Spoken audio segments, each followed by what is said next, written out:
Bonjour chers élèves et bienvenue dans ce tutoriel concernant la construction d'un schéma fonctionnel, une capacité scientifique à acquérir lors de l'année de 5e. Durant l'année de 6e, nous avons appris à construire un dessin d'observation scientifique qui consiste simplement à décrire un objet que l'on observe. Vous allez voir que le schéma fonctionnel s'en inspire largement en intégrant des éléments supplémentaires. Le schéma fonctionnel, comme son nom l'indique, est un schéma, c'est-à-dire une représentation simplifiée de la réalité. Ainsi, cette sphère peut très bien représenter notre éléphant, ou tout autre objet d'ailleurs, à condition que cela soit bien légendé. Vous pouvez bien sûr dessiner un objet qui ressemble un peu plus à la réalité. Toujours est-il que vous pouvez utiliser une multitude d'éléments figurés de toutes les formes et de toutes les couleurs. Vous avez bien sûr remarqué que dans schéma fonctionnel, il y a aussi le mot fonctionnel. Cela veut dire que le schéma doit représenter le fonctionnement d'un événement. Par exemple, un mouvement peut être symbolisé par une flèche, ou bien la production d'énergie par une bulle en étoile.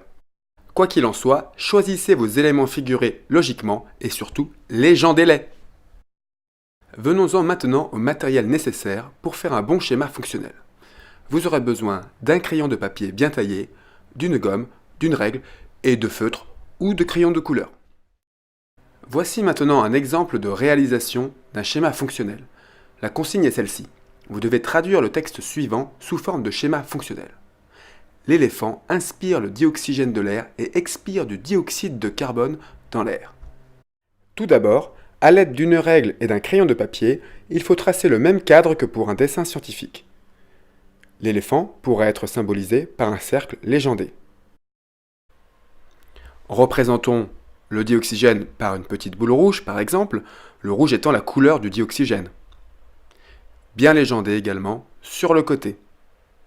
Une flèche matérialisera le mouvement entrant du dioxygène dans l'éléphant lors de l'inspiration.